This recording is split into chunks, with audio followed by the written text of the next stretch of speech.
What's up, guys? Thank you for watching Lost Day Syndrome. I am Matthew Brown, and I just want to talk about my Thunder real quick. Need to vent a little bit, you could say, because, well, they just lost last night to the Portland Trail Blazers, and, well, the significance of that was if they were to win, they would be put in the third seed in the Western Conference.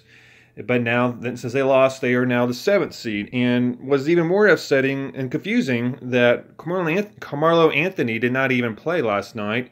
He was listed as he was missing the game because he was resting. Now, that was a little frustrating as a fan because, well, this guy gets paid a lot of money and a lot of money to win games like they had last night.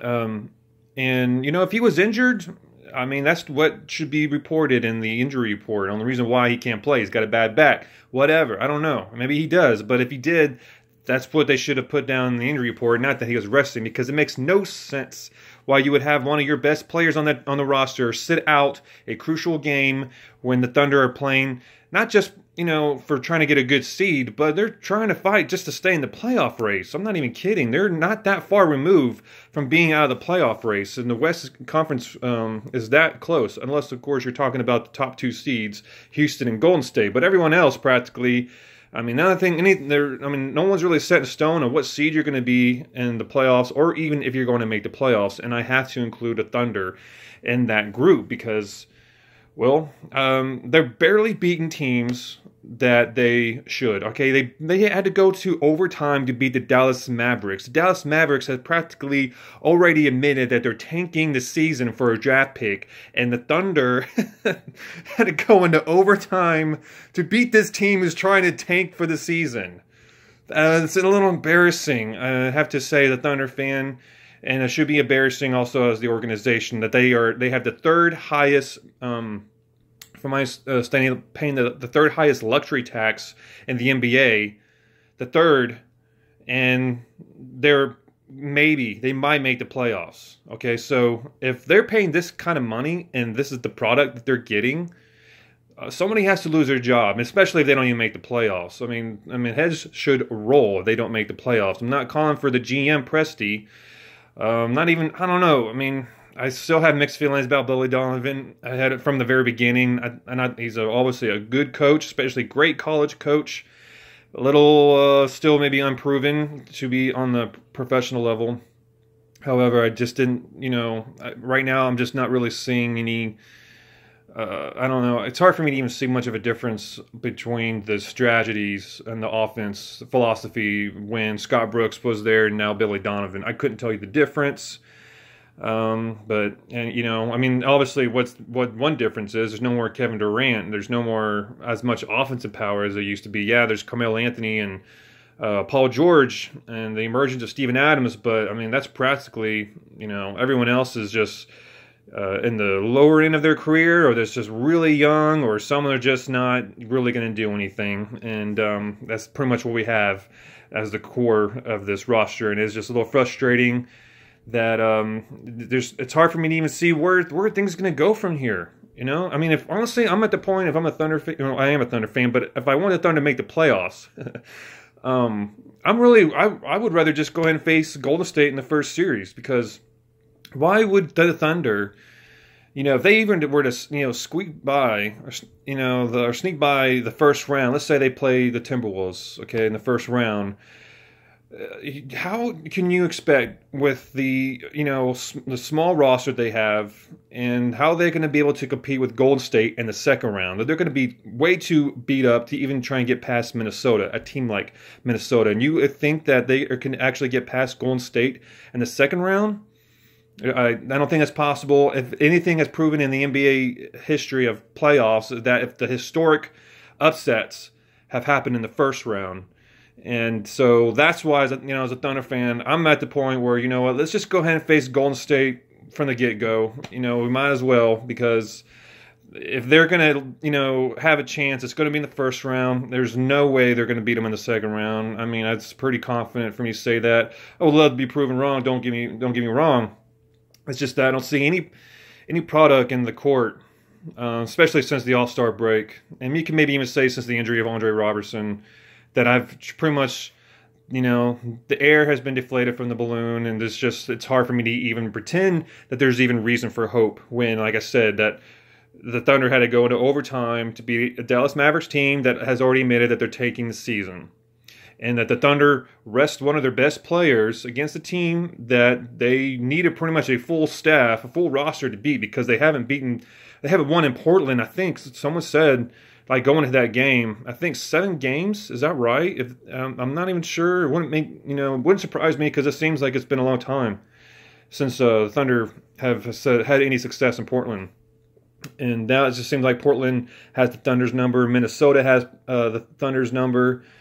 The Phoenix Suns, that's another team that the Thunder barely beat, man. The Phoenix Suns, even going against them the other day, I didn't even have that much confidence that the Thunder could pull it off. Why? Because, well, they keep on, for some reason, Devin Booker, man, this guy is just like the best player in the world when he plays against the Thunder. And I think that's even when they had Andre Robertson. So not just to say it's just, it's just the absence of Robertson the reason why. I think that's always been the case, but they barely beat the Suns, can barely beat Phoenix, have to go to overtime to beat Dallas, and then you have a crucial game against Portland to try to, put yourself in a position in a really great place in a 3rd seed and maybe, I don't know, give yourself a chance to maybe make a deep run in the playoffs. The Spurs don't seem to, be, I don't want to say they're tanking, but I don't know what they're doing right now. They don't seem to be as locked in as they usually do, as the Spurs typically do. Maybe they're just kind of accepting what it is. Right now it's just between Golden State and Houston, and there's no reason for us to kill ourselves this year. We're just not going to need to do any good. Maybe they'll just, maybe we'll just play for a better draft position. I guess when you're the Spurs, when you win 5 championships, I guess you can make those type of decisions. But with the Thunder, I don't know what they're doing, man. And it doesn't make any sense. From resting players when you need a victory. If I haven't already said before, like I said, these are the type of games that you pay these type of players money, the amount of money like Carmelo Anthony's getting to win these type of games, and you're going to send them out.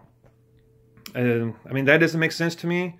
It's like I said, maybe if he actually had a genuine injury, that's okay. Injuries happen, but to put him down that he's resting, I don't know. That was like a little slap in the face, to be honest. But it's nothing against Carmelo, obviously. But it's just the whole season's been frustrating, and I don't even know where, reason to have any hope. Like I said, if there's anything to happen, I'd rather just to go ahead and play Golden State in the first round. And one is because, that's the best chance I think for them to ever pull up upset.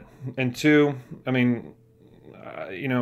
this point, I might as well just play for a draft position. It's not going to be great, obviously, but any few spots is better than where you would be at. So I'll take whatever at this point. Just kind of a disappointing, was we winding down towards the season.